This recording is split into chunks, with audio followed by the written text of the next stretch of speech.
Hello, people of the internet. It's Sizzle Rant with a bit of a difference. We've got Max from Stellands on the other side of me, always doing it backwards, and myself, Sizzle. But it's not really a Sizzle Rant. This is more of a catching up with what Max did today rant. What Max did on the weekend, rant. Did on the whole weekend. Yeah, good point. Okay, well, first of all, I was at the Melbourne comics. See, look, the name. The Metro. It's called the Metro Comic Con. Comic Con, yeah. The Melbourne Metro Comic Con, yeah. And yesterday was all about the cosplay. I did all of the I did a lot of coverage on animation and slow motion, silky smooth, buttery slow motion of a lot of the conventioneers and the cosplayers, and they certainly have a very talented and imaginative array in Melbourne. I think the most impressive costume I saw, I don't know where he was from. He was either from Halo, because he was wearing one of those exosuits, or from Fallout, and it was a custom job. And the exterior of his costume had like little dents and singes to simulate that he'd been in a battle. That's the sort of detail that elevates cosplay upwards of costume design and into the realms of world building. It's just incredible. And that was yesterday, and today I also took a lot of video, and I do plan on editing it before I go to bed tonight. But I also managed to get some time to participate in some comic book purchases. There was no artist's alley, so to speak. That might be a term reserved for Supernova. Correct me if I'm wrong. Yeah, but probably. The independent artists here were sparsely distributed within the convention floor. Some there was a certain concentration towards the front end, but the artists were some shared spaces with people giving or distributing merchandise or fashion or comic books, but for the most part they were pretty evenly dispersed.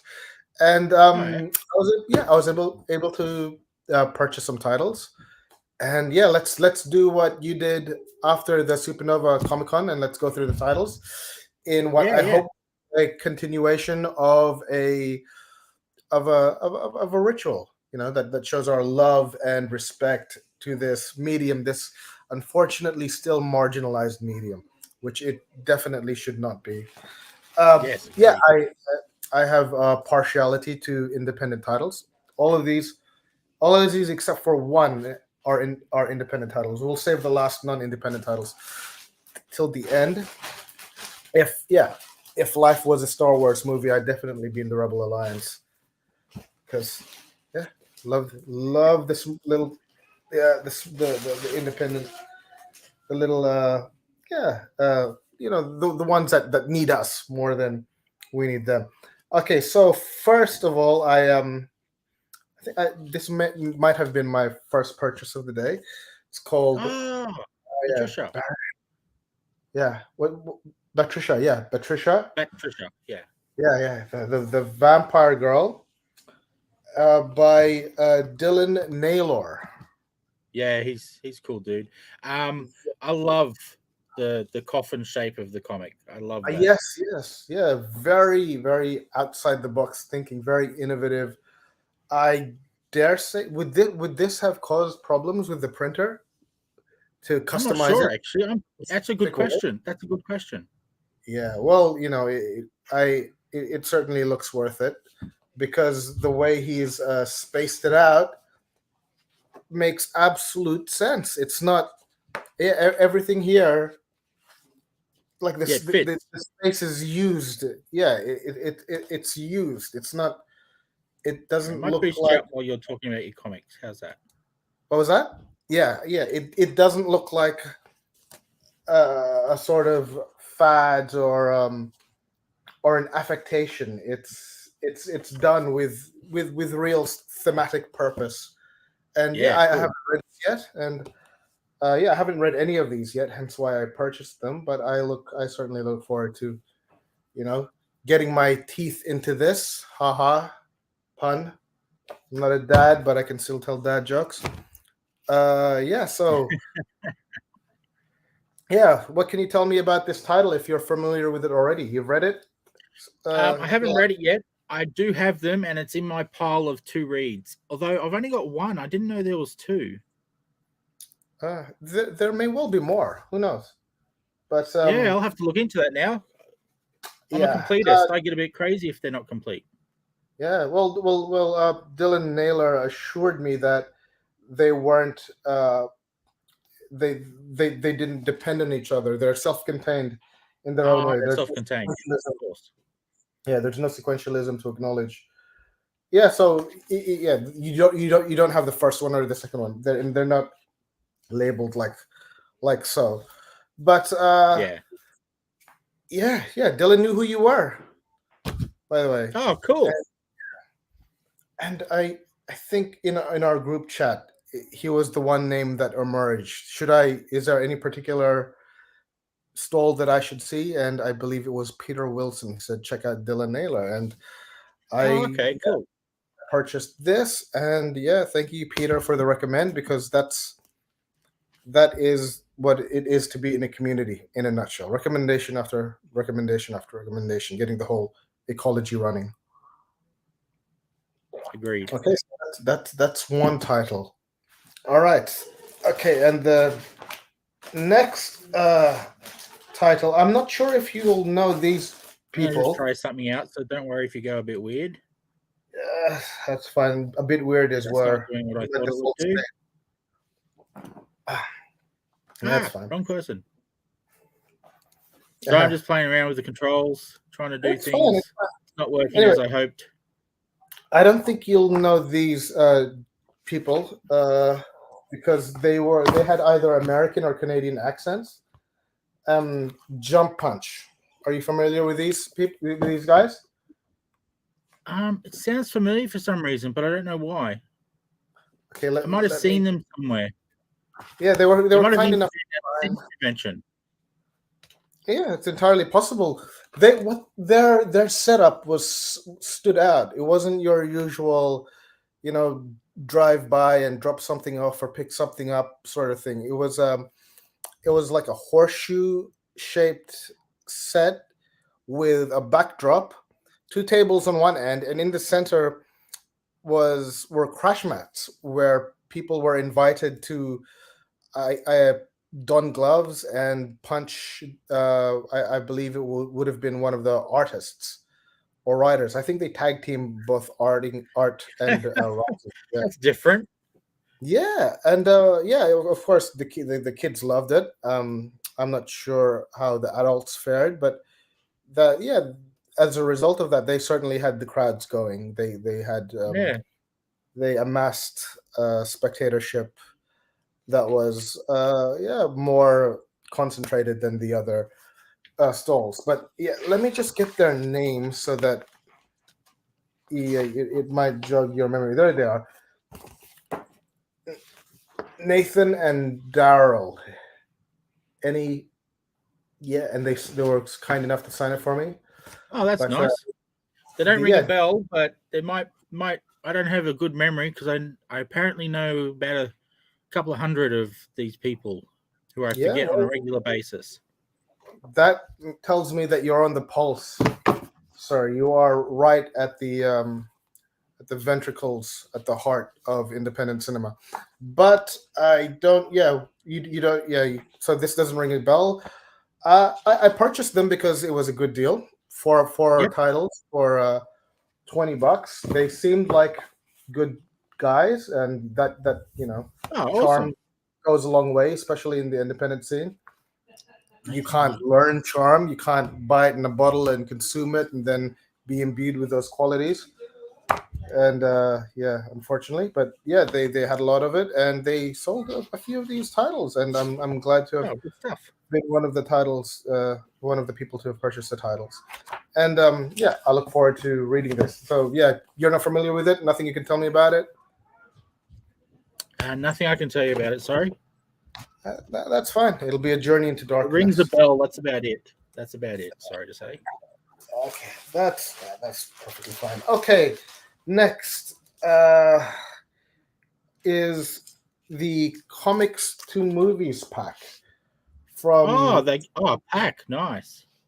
Yeah, there should be 4 titles here. They were. I think his name was Sean Keenan. Sean Keenan. Yep, that's him. Was SK there with him? No, SK was on Facebook Messenger with me. We were talking about okay. which is a Filipino pastry, and I told him to come. Oh, nice. And of course, he's not going to come all the way to Melbourne from Sydney for Filipino pastry, but I would. Okay, yeah, Extreme Champions Tournament (XCT). Okay, just I guess my strategy when going to the independent stall was to just ask them, what do you consider your opus? And if they don't have an opus, so to speak, well, what title are you proudest of? And Sean Keenan directed me to these. I don't know what they are. He said that they made the rounds at San Diego Comic Con, which is very impressive. It certainly impressed me. Yeah. But have you read these? And if so, what can you tell me about? I've read some of them, yes. I've read, I believe that's Zero. You've got at the front there, which I have read that, I know for a fact, but it's a very different cover than the one I've got. He must change covers for different print runs or something. That's a word that I just learned. It's called it's a word that I heard for. Yeah, variant covers. Yeah, variant covers. Yeah. All right. Yeah. So what's it about? Looking at it now, it seems like. Well, are you cool with spoilers? Because I can tell you what happens in that one. No, don't tell me any spoilers. How about just illustrate the premise, if you can? Well, it's actually I can't remember the I've got Hercules stuck in my head, but it's not. It's a famous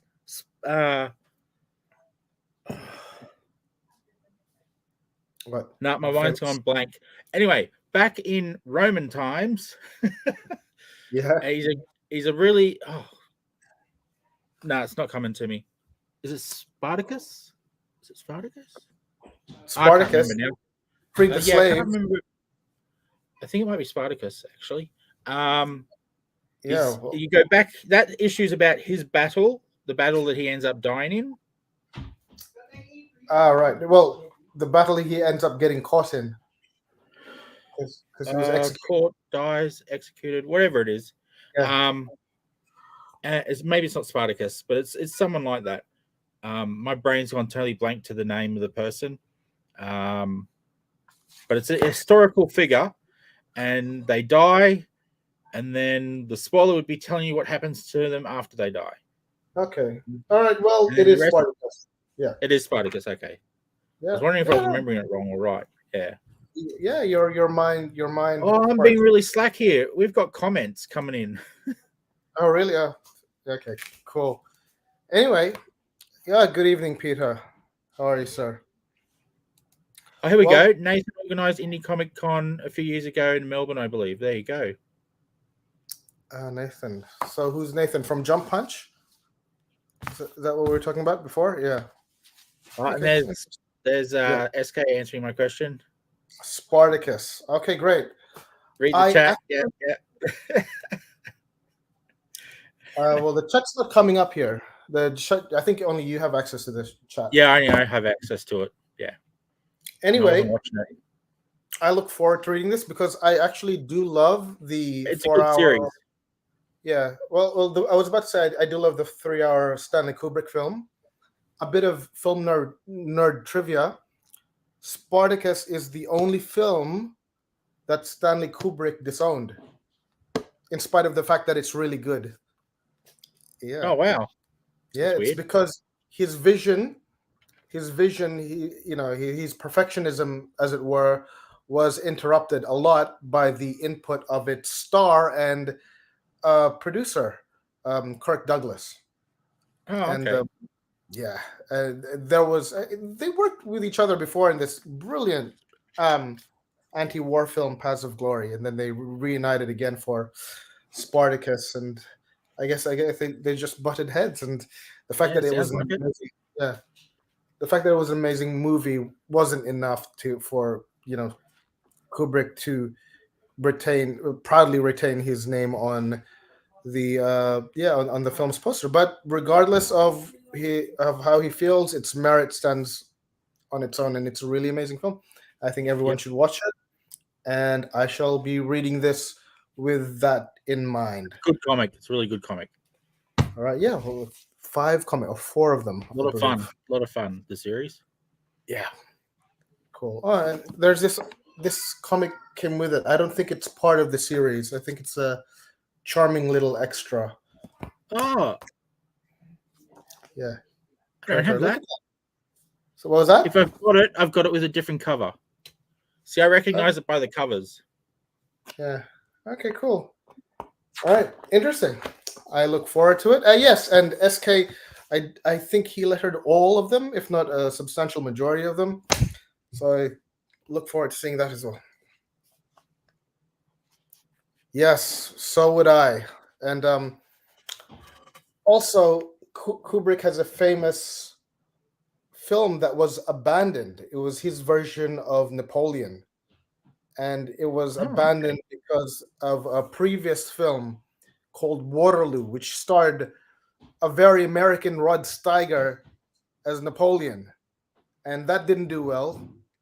You could probably ascertain why, and as a result, studios just capitulated at the idea of another Napoleon movie being made. But Steven Spielberg has come out on, I believe it was D23, as saying that he was working on bringing that to life as an 8-part miniseries. Oh, Kubrick through cool. Kubrick's Notes of Napoleon. So yes, as a history buff and a movie buff, I am definitely looking forward to that. Oh, look at Okay. that. Someone else was there and they missed you. I'm still here. I plan on staying in Victoria for a bit longer, but I don't think Aussieverse had a table. If Aussieverse No. did, Omnibo was like you going around to the tables. oh, okay. No, then we would have been 2 ships passing in the night. We would have been albatrosses mid-flight over the Atlantic. We wouldn't have seen each other. And there's a bit of a comment about XCT. Yes. Yeah, well, I did speak to Sean Keane, and he struck me as a very eloquent and erudite person. Okay, and moving on. I have Flock by that's a good one. Mason. Oh yes, so you've read this one. Paul Mason, yeah. Okay, let me guess. Does it have to do with that infamous Amy Wargate, Spetsy? Does it have to, where a contingent of Aussie soldiers was sent to exterminate thousands of emus, and predictably failed on that degree? Does it have to do with that? I don't want to spoil it. Okay, don't. But all right, tell me its premise. Tell me its premise, and let me know. I don't remember it that well. It was last year that I got it, so. Okay. Yeah. Okay. And what did you think? I remember I was a big fan of the art, so. Yeah, I'm looking at the art now, and it's gorgeous. They sepiated it. They sepiated it like a Band of Brothers scene. Yeah, it's beautiful. Okay, great. Well, yeah, we didn't dwell a lot on this, but yeah, it looks great, and yeah, I look forward to reading it. Okay, moving on. Next is I do apologize. I don't remember the name of the artist. Maybe you can help me. But the artist is different every issue. I think it's almost like an anthology. It's retro sci-fi is Darren Koziol. Oh, Darren. All right. What can you tell me about this? The ones I have that I've read were multiple stories in one book. But I think some of them do have a solid story all the way through, so it depends on the issue. Okay. If Darren's listening, correct me. But as far as I know, mine's 11, I guess. So 11, so one of the more recent ones. Yep. I might not have that one, actually. I meant to go back to his table in Sydney and forgot. Sorry about that, Darren. Oh, it was in Sydney. Okay, cool. All right, excellent. Well, yes, what is this? I'll agree with Adam on this one. Is this? Okay, yes, Adam. All right, so this is genre schlock, is it? It's going to the strength of a particular genre and I believe so. I don't know if each issue has its own thing, or I haven't really looked into it that hard. Okay. If anyone's read a lot of them, they might have a better idea. I've read one or two of them and have the rest sitting in a very big pile of to read comics that I have. Okay, cool. Don't take it personal, Darren. You're in a very large pile. Can I just say that these two are physically huge? How does this happen? Is this, and what is the thinking that goes behind making? I believe that size it's either magazine size or the European size. Yeah, well, it's slightly. European comics are a lot bigger than American comics. Okay, and what's the creative choice? Do you know what aesthetics would go to inform the use of something so big? Because you don't see you don't see books that big anymore. That physically big. Well, I think in Europe you do. I think did you get Bazza there at all? I don't think he was in Melbourne, to be honest. But Bazza the Bogan Barbarian, he's been quoted as saying that the reason he exactly, think Tintin and Asterix. Right. Yes, I remember reading. Is it Hugo? Yeah, Asterix. Okay. Yeah. The reason he gave is said it gave more room for the art, and the art could pop more. That was his reasoning behind choosing that. It depends on the person, I guess. Yeah. Yeah, there you go. Focus on larger art, and it's the European format. There you go. Hey, Gary, I will remember Gary Charliner for the rest of my life as the guy who wasn't wearing a purple shirt. All right. No, that's Gary Della. You saw do that. Yeah. I'm saying he wasn't wearing a purple shirt. Yeah. Oh, was it? Oh, okay. He wasn't the guy wearing the purple shirt. Yes, I get you. Yeah. All right, and here is the last of the indie comic titles that I bought. It's the Six Myths by yeah. Yep. Have you read this? No, I wanted to get it. Well, again, I approached him with the same question, which was which of the titles here are you most proud of? And it was this. And what did he say? Live plain words, live wrong and prosper.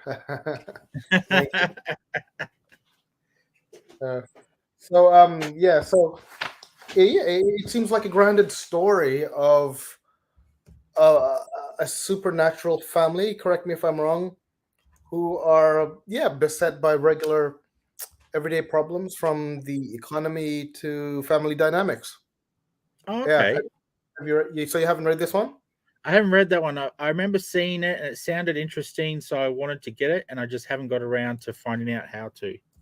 Yeah. The vibe is very very Daria-esque. Very suburban, very straight and symmetrical. Yeah. So I'm looking. Cool. This is easily the thickest one of the bunch, but I love to read, and read it I shall. Now, the last book that I got is a non-indie title, and it's called The Neverlanders, and I got it signed by both. Technically, you could say it's indie. It depends where you take indie limits to. I don't know. Tom Taylor is not indie, isn't he? Isn't he Batman? Oh, he works on mainstream. Doesn't mean he can't work on indie as well. It Okay, depends. no. Some people call that indie, some people won't. It depends where your line gets drawn. Yeah. Well, the IP they were working on is Peter Pan, of course, and I Yeah, believe that's it's a in. really cool version of Peter Pan. I liked it a lot. Well, yeah, and they signed it. Uh, Actually, I'm covering up my niece's name, but I originally bought it for my niece, and they signed it. Oh, cool. But That's a then good person to buy it for. well, my niece just learned to read, so she's 5, and Tom said, maybe hang on to it until Yeah, I was she's going to older. say a bit older than that. Okay, fair enough. Fair enough. I was uh, I was persuaded by the J.M. Barrie appeal. I thought it was going to be Hook. I thought it was going to be Steven Spielberg, Dustin Hoffman, Robin Williams. I thought it was going to be like that, but yeah, Tom disabused me of that notion, and so I will take his advice and maybe hold on to it for a little bit long. And you have read it, and I can tell very clearly that you agree. Yeah, I do. Yeah. There's a bit of adult themes and a bit of violence, so Okay. it just depends. I mean, when I was 6 years old, my father was letting me read some pretty full-on stuff. So Yeah. it just depends if you want your kid exposed to that kind of thing. Yeah. What anvils dropping I on turned out fine. head? Yeah. All right. Yeah. And that is the catalog of comics that I bought. Well done. I don't have a to read pile for comics because I tend to read comics rather quickly, but I do have a huge to read pile of books. So Yeah. I will definitely consume. I have a massive to read of indie and an even bigger pile of to read omnis. So Oh, right. What's on top of those lists at the moment? Says out of curiosity, what's those the books, next? whatever I got most recently. I'm Oh, really right. bad at putting the most recent on the bottom. So the No, piles are too big to put anything on the bottom. I think at the top of the list at the moment is. Oh, hang on. I'll put Stellar Lands on top of it. Yeah. But I've read Stellar Lands for anyone curious. Yeah, Transhuman is on top of it at the moment. Oh, yeah, from Steven. Piles. This is the main pile. Okay. Yeah, excellent. Is there a title that you read but you can't finish, and you attempt to read it over and over but you can't get through? No. Once I sit down, I read the whole thing. Unless something interrupts me, nothing to do with the book. Even if I'm not enjoying it, I'll finish it to just make sure that there's not something going on that I don't get. But I don't think I'm pretty easygoing when it comes to stories and such. I don't think I've picked up any that I just that I disliked. There are ones I was like, I've loved, there's ones I've liked, and there's ones I've gone, yeah, that was okay. But I don't think I've ever read a comic out of the indie scene that I've actually disliked. But that doesn't mean there's not bad comics out there. It just means I appreciate a lot about the book more than just the story and the art. So I appreciate the effort that's gone into it and all that sort of stuff. So that will make me appreciate the book, even if someone else just reads it and goes, "Oh, terrible." All right. Yeah. I guess you have to actively go out of your way to look for something bad if there are so many fronts that you can appreciate that work. Yeah. Anyway, it'd be pretty bad for me to not like it. Yeah. Yeah, of course. And that goes for humans too, right? Well, yeah, that goes for humans too. Yeah. Okay, so yeah, that concludes my adventures in getting titles. I did see Nicola Scott there. Oh, nice. Yeah. I mean, I'm a fan of hers because of Black Magic, actually. Black Magic, yeah, that's one she's well known for. Yeah.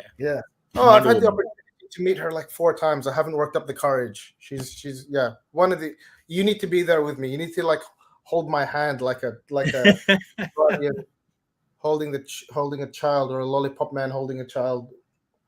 to cross the road for the first time. I need that sort of support when it comes to Nicholas Scott. Nice. Yeah. Black Magic is so good.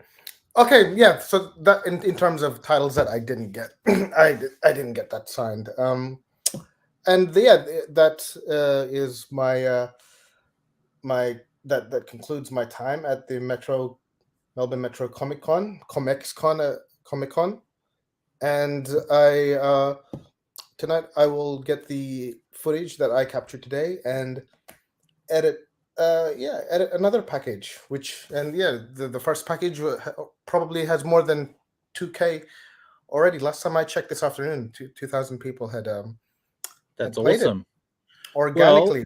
Do you want to show the people the video? Well, yeah, let's do it. So this no, that's fine. I said we'll talk about it after. Okay, cool.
I love that dinosaur. And,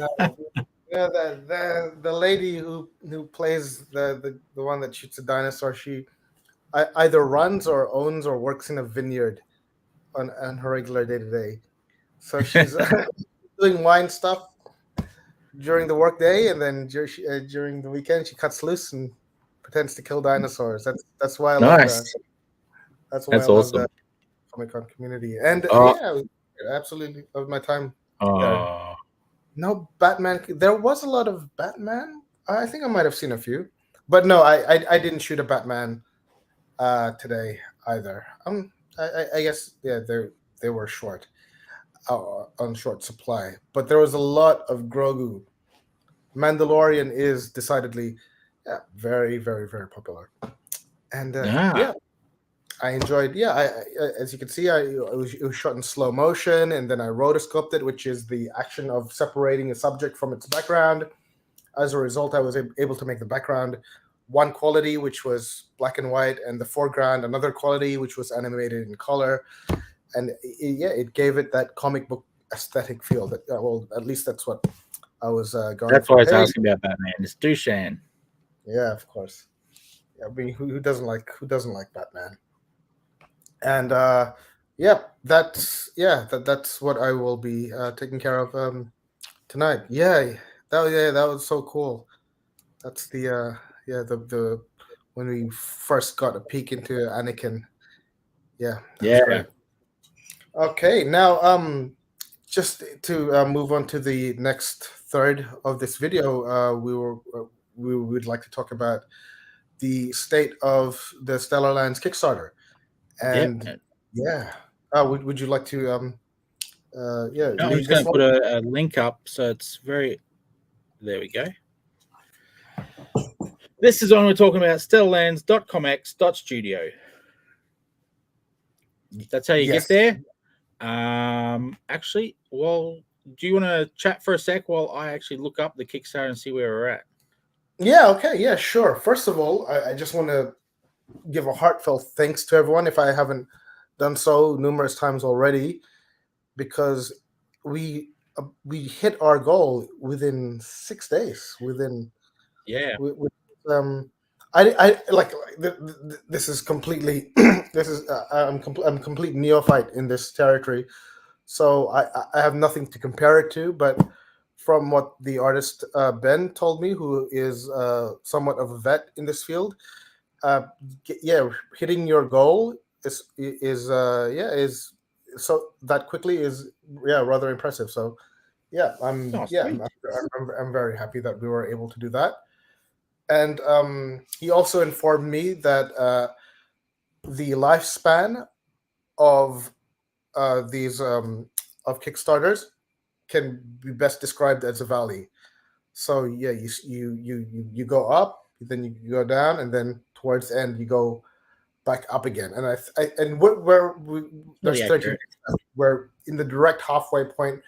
We're right at the depth of the valley, and we hope to bounce from that very soon. And we did. There was a Ben did a bit of cross promotion and got us a spike yesterday, and we hope to keep running on that energy right up until the presumed final spike.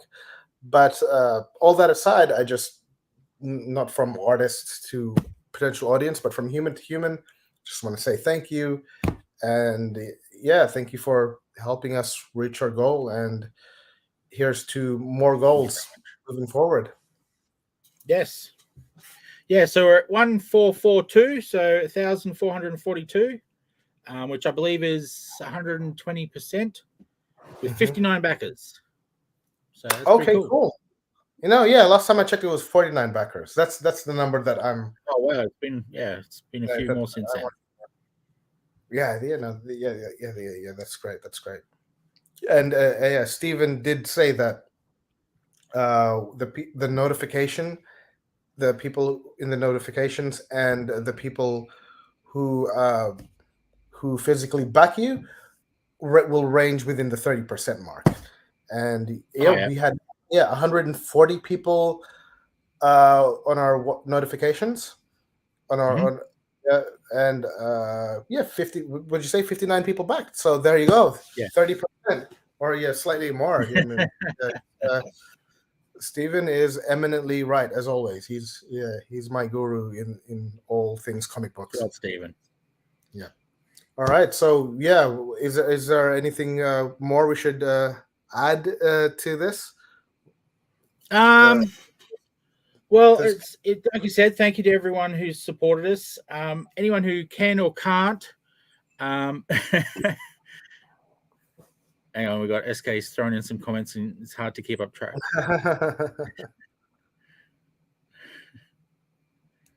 Man.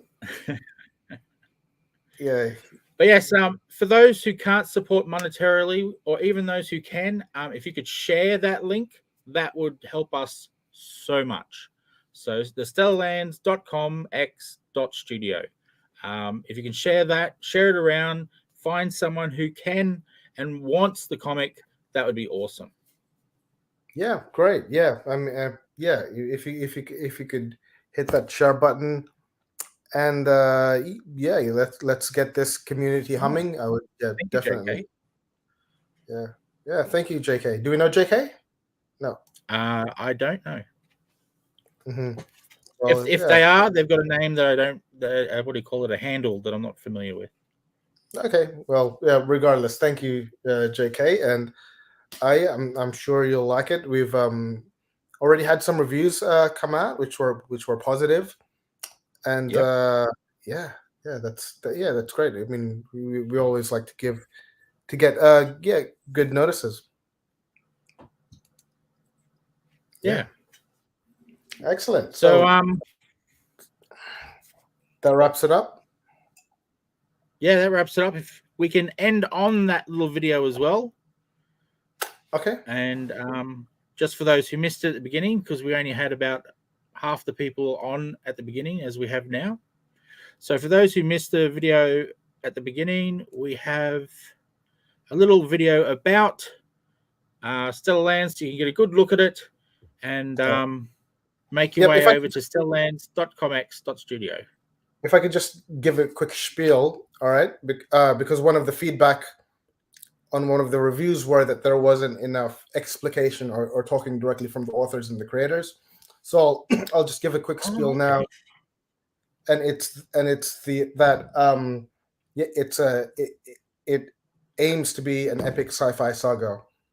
the first story follows a mission on a remote moon in the distant galaxy. And in this particular universe, there are superhumans or metahumans who have been recruited by the government for operations both covert and non-classified. And as a result of being militarized, the superhumans themselves have become sort of weapons, and that's one of the major themes that runs around the circumference of the story. Now, in this particular issue, one of the superheroes, a woman named Daphne, is tasked to retrieve intel from a moon base on a distant planet. And when she gets there, she encounters infant soldiers, or in their alien teenage years, respectively speaking. And they were born from parents who were abandoned by their soldiery, by their military unit, by their battalion, and as a result of being abandoned in this moon during a deep space war, they still think a war is going on, and they died thinking the war was still ongoing, and had children who now who have reached their teenage years who still think that war is ongoing. And Daphne and these two children, they encounter each other within this moon, but they also find that they have to cooperate in the face of another threat, which is the latest enemy in the galaxy, who are trying to take over and essentially spawn all over the galaxy. It's a take on various holdout soldiers. I mean, I'm from Philippines. I'm from a country where 50 years after the war, you still had Japanese soldiers in their 70s and 80s who lived the entirety of their lives in the depth of the jungle, still thinking that World War II was raging. And they were still setting up traps, evading local authorities, refusing to surrender themselves, and tragically, at some point, even killing civilians in the belief that they were securing the island for their imperialist Japanese overlords, Yamamoto and so on. And this is my sci-fi take on it. And more. I wanted to put more of a spin on time on it. Hence, not the actual holdout soldiers themselves, but the offspring of the holdout soldiers. And I do have a background in history and politics as well. I studied it at university, and this is my way of adding a sort of sci-fi or creative spin on otherwise really grounded, realistic scenarios, historical scenarios and political scenarios. And that's my spiel on the premise of this issue of Stellar Lands, without giving away too much. And it is self-contained, and all subsequent issues will be self-contained, but they will link up and intersect. In main characters will become support characters in subsequent issues. And that's what I aim to do, as a sort of in an attempt to communicate just how vast a world is, or the implications of any world. And I hope you'll be there for the journey. And thank you to the 59 who have already participated by giving by making pledges. I don't think I brought a copy of Stellar Lands with me to Melbourne, but those of you who did, I got one. Yeah, great. Can you show them the page? Yeah, great. There is a page for those of you who pledge. Oh yes. Regardless the amount, your name will be etched in those pages in perpetuity. Yes, it says, thank you to all those who made the Stellar Lands universe possible. And at the bottom, it's just all white page so far, but that could be your name, and we want it to be your name, because I don't forget who helped us, who helped me, and yes, we won't. who helped bring this universe to life. And hopefully it does mean something. And to have your name on the ground floor in itself will mean something. So thank you. Cool. Thank you very much, everyone. I think we'll end on that video I spoke of. And let's go to it now. Thanks, Max. All right. Glad to hear you had a good time. Yeah, man. Yeah, hopefully see you at the next one. Yeah, man. Take care. See ya.